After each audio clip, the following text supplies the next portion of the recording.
Welcome aboard the very first episode of Wreck Pirates, brought to you by Kraken Charters.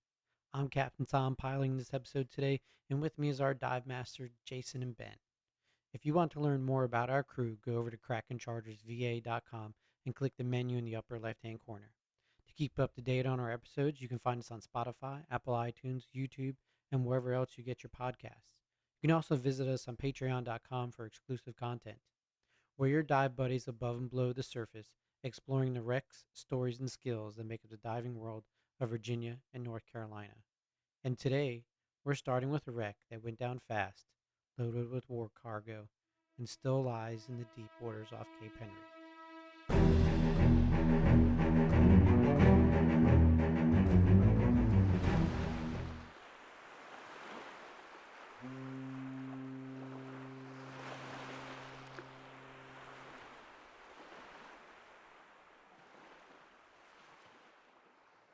Welcome, everyone. This is one of my favorite shipwrecks to talk about, fish on, and dive. The history of this wreck is iconic to World War II wrecks, and what lies on the sea floor is a sight to behold. So let's have Jay and Ben dive into the history of the SS John Morgan.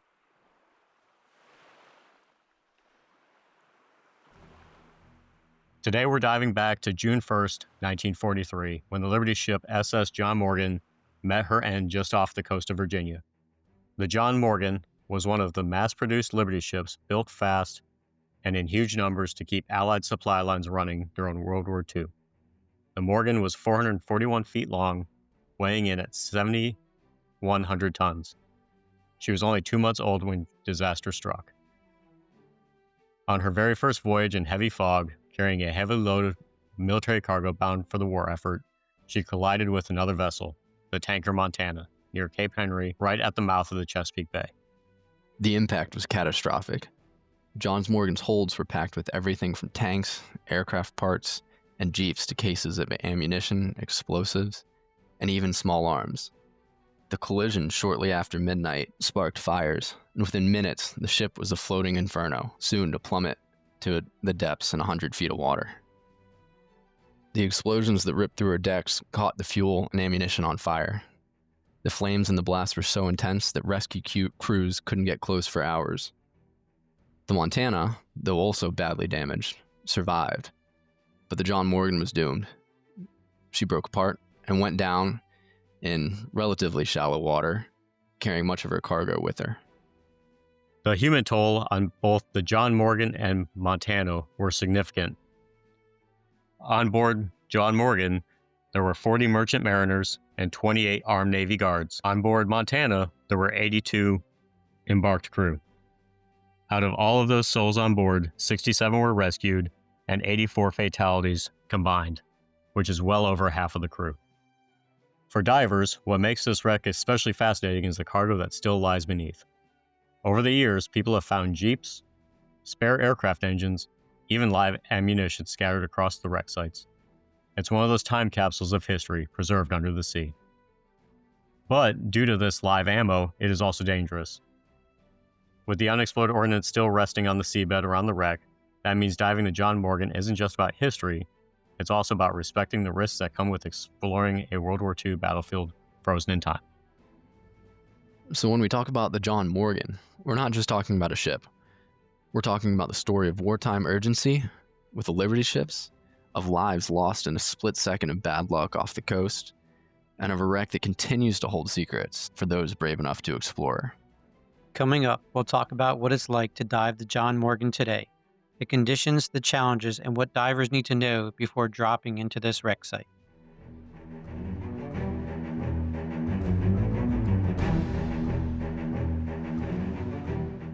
Fast forward from 1943 to today. The wreck of the John Morgan now rests about 38 miles offshore from Cape Henry, Virginia. She's out in the Atlantic, not far from the edge of the continental shelf, which makes her a true offshore wreck dive. She lies in roughly 110 feet of water, so this is an advanced dive, not one for beginners. The location means you're dealing with open ocean conditions, strong currents, variable visibility, and longer boat runs just to reach the site. And once you're down there, the John Morgan doesn't disappoint. The wreck is broken apart, but still recognizable in places. One of the main superstructures left is called the hospital. Why it's called the hospital, I don't know.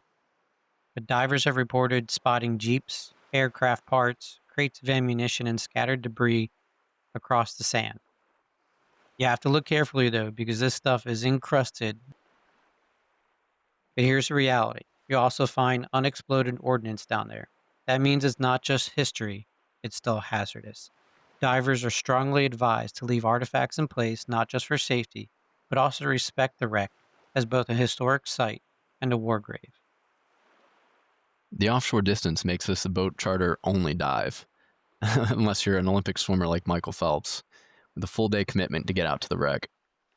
The ride's about an hour and a half out from Little Creek Inlet, and the weather has to be pretty good for that long haul out and back. Planning, like any dive, is everything here, especially at this depth. With gas, plan decompression if you plan to stay down longer and you're tech certified, and any contingency strategies all need to be squared away before you even get to that boat and get on that long boat ride. But if you make it out and get the conditions right, you're rewarded with an incredible mix of history and marine life. Schools of black sea bass, spadefish, barracuda, and sometimes sand tiger sharks call the wreck home. All that life weaving through the cargo and the steel. So the John Morgan is more than just a wreck. It's a dive that combines deep water challenge, living history, and offshore adventure. It demands skill and respect. But for those who make the trip, it's one of the most unforgettable World War II sites along the Virginia coast.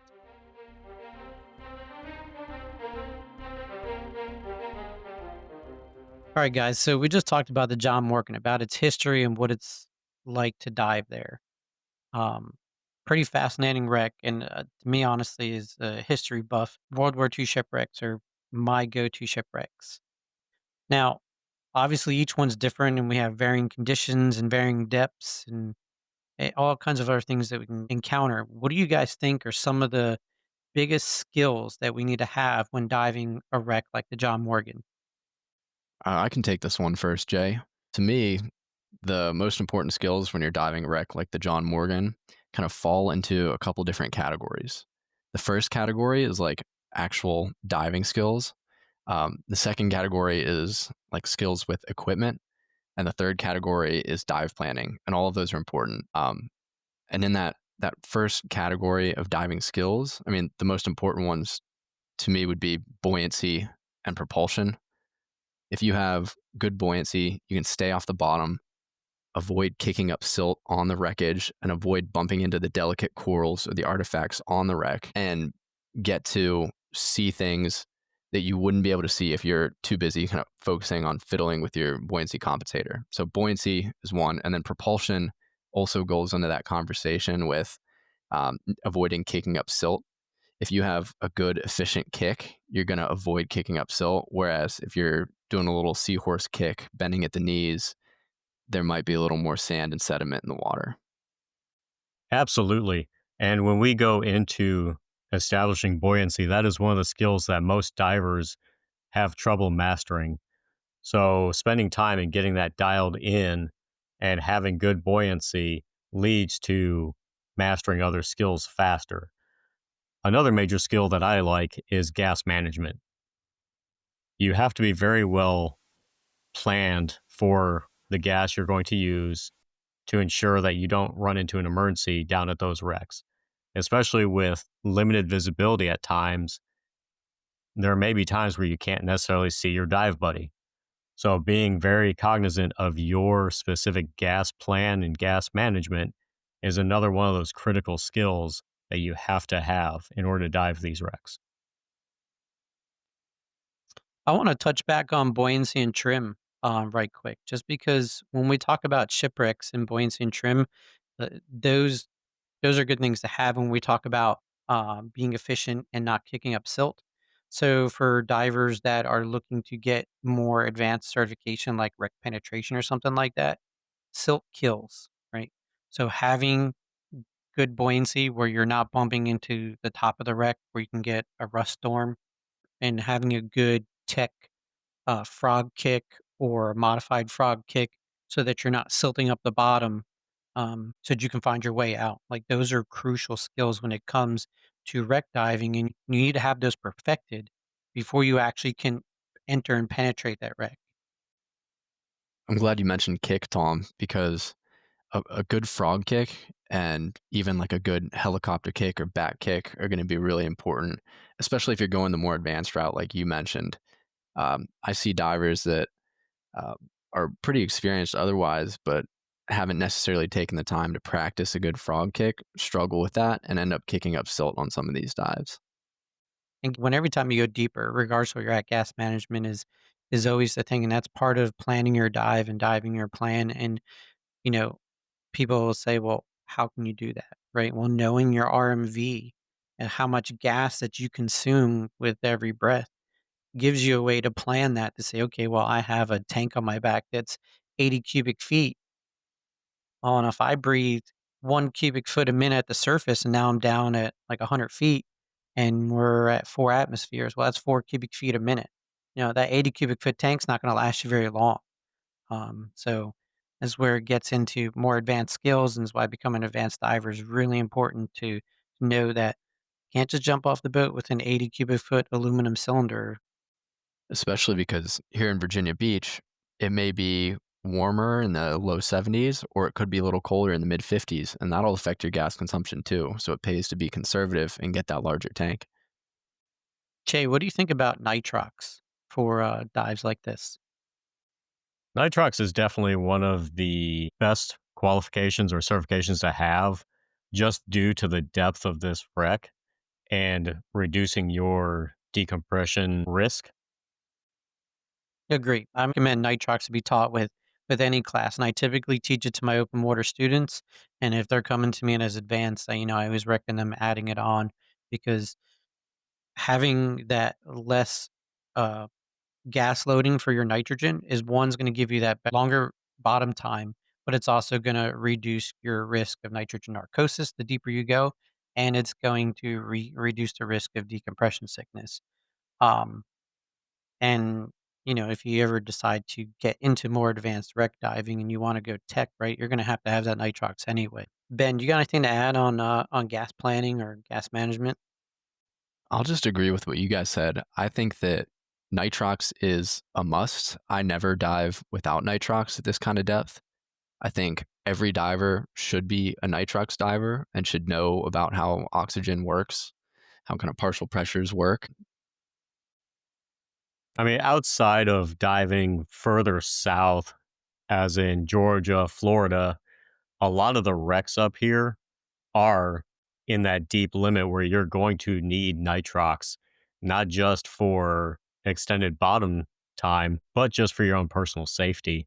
There is not really a lot of shore diving here. So a lot of these diving that you're going to do off the coast of Virginia and even North Carolina is going to be to those depths between 80 and 130 feet. And that bottom time factor is actually pretty big too. If you talk about the kind of money that people spend to go on the dives, without nitrox, you're looking at like 9 or 10 minutes of no decompression time around 110 feet. And with a good nitrox mix, let's say like 30 or 32%, then you can dive for 15 minutes, maybe a little more than 15 minutes. So, I mean, that's 50% more bottom time if you stay at that maximum depth on nitrox, and that's going to get you the most out of your time, preparation, and money. Yeah, and that's some good points we'll talk about more too in the gear talk with having a computer. Um, so one of the other big things to me, as far as a skill that you need to have, is knowing how to use a rec reel and having an SMB with a finger spool or another reel, right? Because again, you're down deep, your gas is going to go very quickly. And if something goes awry and you need to get to the surface, you can't just go to the surface. Besides the fact that there's also, subsurface currents and surface currents that could be upwards of 3, 4 knots. Being able to shoot an SMB and deploying that so that you can make an ascent on that line so that the surface crew knows where you're at and can affect the rescue is crucial. And it also will keep you safe as far as not sending too fast and staying within all those limits to keep us safe. Yeah, with the rec reel and the SMB, those are two pieces of equipment that I don't necessarily use every single dive if it's really clear or we've got a solid connection on the anchor line. But you better believe I'm bringing them every dive. Yeah, and while we're on the subject of rec reels, right? Another skill that comes into play here is knowing how to navigate a shipwreck because visibility can change in an instant. You could be down there and could have 30 to 50 feet of visibility, and then a minute later, you're down to 3 foot of visibility. So if you don't have a rec reel, and if you're not familiar with that wreck, you should probably run a rec reel. That way you have a way back in case that visibility changes. You know, and if you ever decide to leave the wreck and go off the wreck and check a debris field or something that's not on the main structure of the shipwreck, you better have a rec reel so that you can find your way back. Um, Compass only will get you so far. It's good to have a bearing for when you leave the anchor line and you say, I'm headed this direction. I'm going to head whatever bearing you are, 260 degrees, right? To go out down the wreck that way. On your way back, right, you need to follow your reciprocal that get you pretty close to the anchor, but it might not get you directly back. Not to mention that the compass could be thrown off if there's like really large pieces of metal.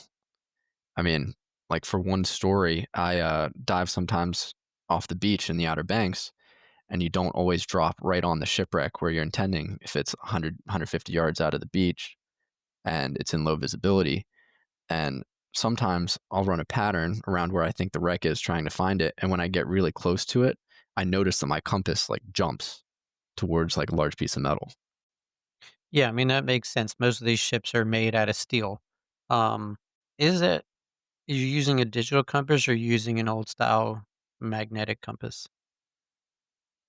I typically use a digital compass, so maybe that has something to do with it. No, it would affect more on a traditional magnetic style compass. I wasn't sure. I've never really looked into like the mechanics of a digital compass, if it's still using some type of magnet inside there, or if it's using some kind of other signal, like in reference to GPS or something, to where it wouldn't be affected by a magnetic field.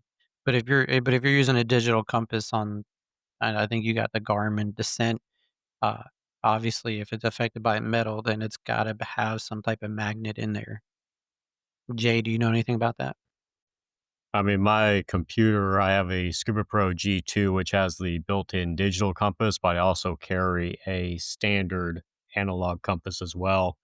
Unfortunately, with my lack of experience with the wreck off of the coast of Virginia, I've never really seen much of a variation in my compass. Gotcha. Well, I mean, this all brings us right into our next segment when we talk about the specific gear that you should have for this type of wreck dive or any kind of wreck dive. Um, so we already touched on having an SMB and a wreck reel for navigation around the wreck and or making an ascent in free water. Um, what are some of the other things that you guys like to have while diving on the wrecks? I personally always carry two flashlights or torches, as some people call them, just with the visibility issues that can happen. I have my primary light on my wrist and I have my secondary light in my pouch. That just in the event of safety or if somebody stirs up the bottom, I still have a good visual with my team. And it's just more of a redundancy sake. Yeah, lights are a good one. Not necessarily because clouds are going to come over and make it dark, but a lot of times there are recesses in the wreck where you want to look in and see something interesting, like an eel. Or one time we saw a sea turtle skeleton inside a piece of a wreck that you wouldn't have been able to see without a flashlight. So that's a good one. For me though, the number one piece of gear or exposure protection, I guess I should say, is gloves. Gloves are a must have. And I think of this one because this is actually something that a lot of people who are diving in Virginia Beach or North Carolina or kind of on these older wrecks for the first time don't always bring. But gloves are absolutely essential whenever you have rusted metal that's been underwater for 80 years and visibility can be hit or miss, or current may be a little stronger. You never really know until you go down there, right? So you better be safe. And a lot of people who have only dove in the Caribbean or Florida or other places don't bring gloves that first dive, and then they learn their lesson quick, and every dive after that, they wear gloves.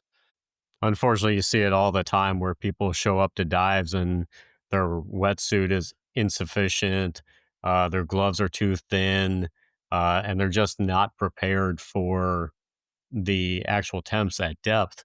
So that's part of that pre-planning is asking your dive masters or your guides, what has the local temps been to properly prepare for these dives? Because nothing will ruin your day as well as wasting a lot of money when you're freezing cold and you're on the boat and you can't do the next dive because you're too out of it because you're freezing.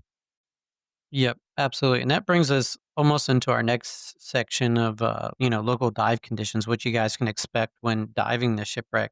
But one other tool is really important when diving shipwrecks or really diving anywhere is redundant cutting tools.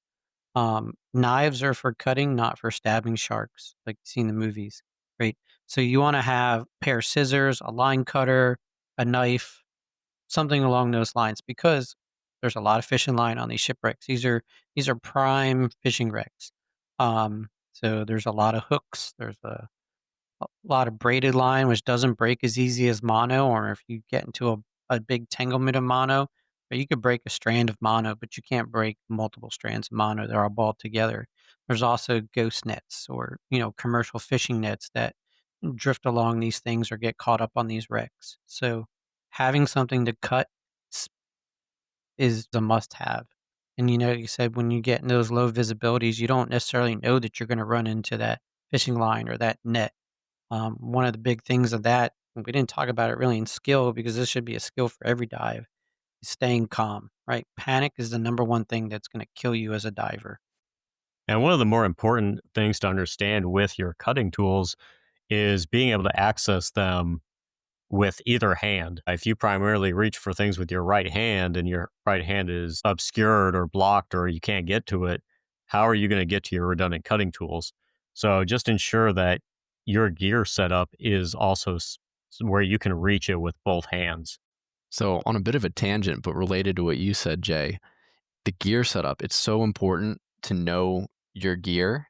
And for me, that means owning my gear and running a backplate and wing setup. So, one, owning my own gear, I set it up myself. I know how it's set up. I use it on every dive. So I know exactly where my cutting tools are and where everything else is. And the second part of that with diving backplate and wing is I dive single tanks, I dive double tanks. It doesn't matter. My setup, my backplate, my wing, my harness, where my cutting tools are, it's the same on every single dive. So if I need to know where my knife is, I know exactly where it is by instinct because I've done dozens, if not hundreds of dives on that. Added bonus of cutting tools is you can collect some lures and weights and save a few bucks if you're a fisherman. Yeah, that's like one of my things of is finding weights because lead's getting crazy expensive, and sometimes you find some really nice jigs and stuff down there. They cost upwards of $20-$30 for a jig, and you can find one while you're diving. That's part of your cost diving. Um, as far as gear goes, one other thing to talk about gear is, make sure your gear is always in serviceable condition. You're taking it somewhere that's reputable. Luckily, here in the Virginia Beach area, we have a really great dive shop called Dive Services Inc. While Joel, the owner, is a bit quirky, he is pretty knowledgeable and can fix and help you out with almost anything. And he's probably better than most prices you're going to find online. Well, this brings us into our next section, local dive conditions. Stay tuned. We'll be right back.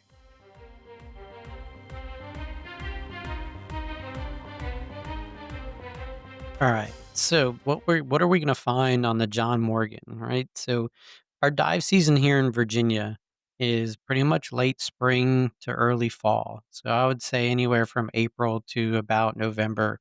And honestly, uh the warmer time to dive is actually closer to October just because the bottom temps are typically warmer while yet the air is colder. So when was the last time Ben that you dove the Morgan? Um, I think it was in October, which means that the surface temperature was still relatively warm, like that top 40 feet was still pretty warm. Tend to find that a lot of the wrecks off Virginia Beach, the bottom temperature is pretty consistent year round. Maybe warms up 5 to 10 degrees Fahrenheit, but not a whole lot. I tend to find most of that difference in the top 40, 50 feet. Yeah, I would agree partly. The later in the season when that Gulf Current pushes more inland, and we've had a really warm year. I mean, I think it was like in May we were seeing temperatures on the surface of in the 80s, um, which is really warm, really early. And offshore, you do have a lot of currents, and that it can flip, right? You can get a current that pushes in real deep from the south and brings in a lot of warm water, so you can see upwards of 68 degrees on the bottom. But a lot of times we get that Labrador current coming from the north that's on the deeper side, and the Gulf Stream coming from the south that sits more near the surface. So you're going to have 80 plus degrees at the surface, and on the bottom is going to be somewhere in the low 60s. The other thing too, right, that brings varying visibility conditions. Typically, when you have uh, a cooler surface temperature and a warmer bottom temperature, you're gonna have better visibility on the bottom and worse visibility on the top. And the visibility on these wrecks on this wreck runs anywhere from 3 feet to 40 feet. I know last time you dove on a bend, you and Steve were down there, and you were like, I'd be like, I can't see anything, and I went down and picked up the anchor. I was like, yeah, it's pretty bad. But the dive that I did before that, it was roughly probably about 40 feet, um, and I got some video of that of that dive too, I believe. But that can be found on our Patreon page, where you can get some of our videos from our dives that we do.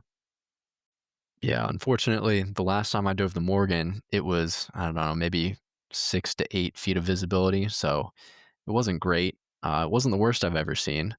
I will say, like 2 weeks ago, I was on a different wreck, not the Morgan, but we had probably 3 or 4 foot of visibility, and I think everything was green. It was like living in the Wizard of Oz's Emerald City.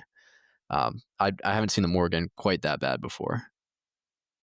So one last thing about the shipwreck. The shipwreck is roughly 38 miles off the coast, right? That's a full day run um, for any charter boat to get out there.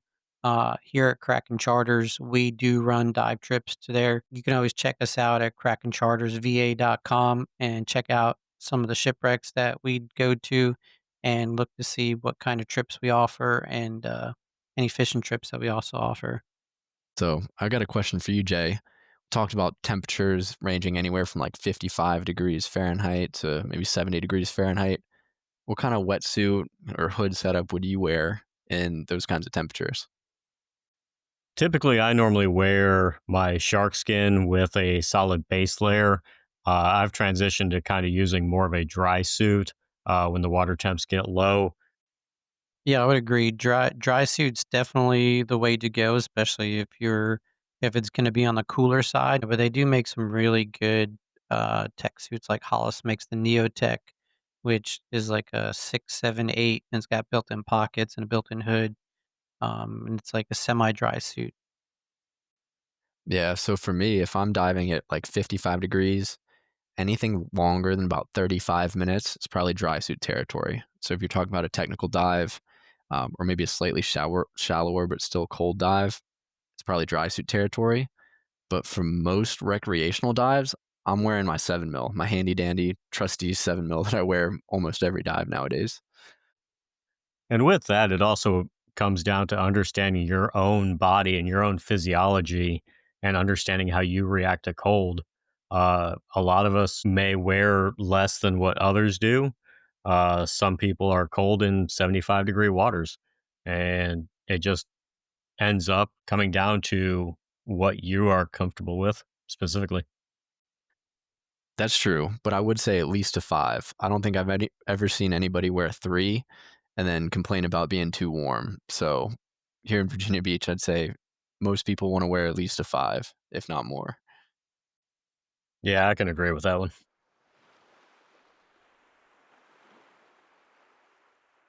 That's our first dive into history. The John Morgan, a Liberty ship lost in minutes, still telling her story 110 feet below the Atlantic.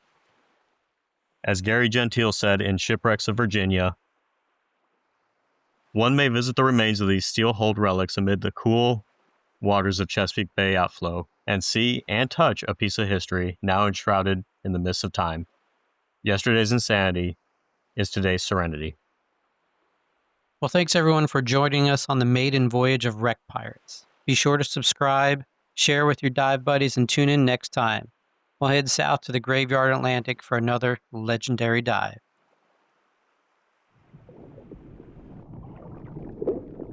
Where history sinks, we dive. Join us next time on Wreck Pirates.